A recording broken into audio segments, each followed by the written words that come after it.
लाहौर सदर ममलिकत से पार्लिमानी वफ्द की मुलाकात का अहवाल सामने आ गया। आसिफ अली जरदारी ने कहा कि जानता हूँ मुआहदे पर अमल दरामद नहीं हो रहा। तफसीलात के मुताबिक जराये ने बताया कि पीपल्स पार्टी पार्लिमानी वफ्द और रहनुमाओं ने मुलाकात के दौरान सदर जरदारी के सामने शिकायत के अनबार लगा दिए। जराये के मुताबिक सदर ने कहा कि जानता हूँ तहरीरी मुआहदे के निकात पर अमल दरामद नहीं हो रहा।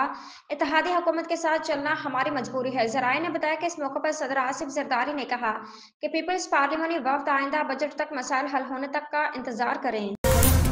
भारतीय स्पोर्ट्स जर्नलिस्ट विक्रांत गुप्ता का कहना है कि भारतीय टीम के पाकिस्तान ना आने की वजह सिक्योरिटी नहीं है। भारतीय सहाफी विक्रांत गुप्ता ने कहा कि मैं पाकिस्तान आया हूं और महफूज हूं, क्योंकि अकेला वो बात हो गई कि जंगल में मोर नाचा किसने देखा। अगर भारतीय टीम नहीं आई, मुझे नहीं मालूम क्या वजह दी गई है।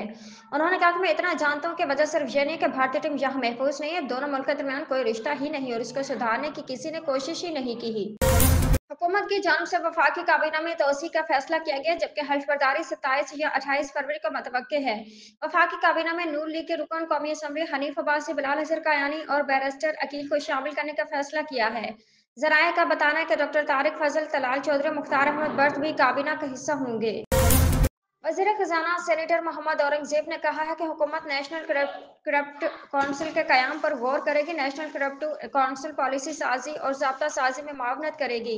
तफसीलात के मुताबिक वज़ीर ख़ज़ाना मोहम्मद औरंगज़ेब की ज़ेर सदारत डिजिटल असासों पर इजलास हुआ, जिसमें अमरीकी सदर के डिजिटल असासों से मुतल्लिक मशीरान ने भी शिरकत की। इजलास में क्रिप्टो करेंसी के आलमी रुझानात, ज़वाबित और मईशत पर होने वाले असरात पर तफसीली तबादला ख्याल किया गया। वज़ीर ख़ज़ाना ने डिजिटल असासों के लिए मौसर, शफाफ और आलमी मयार के मुताबिक फ्रेमवर्क बनाने पर जोर दिया।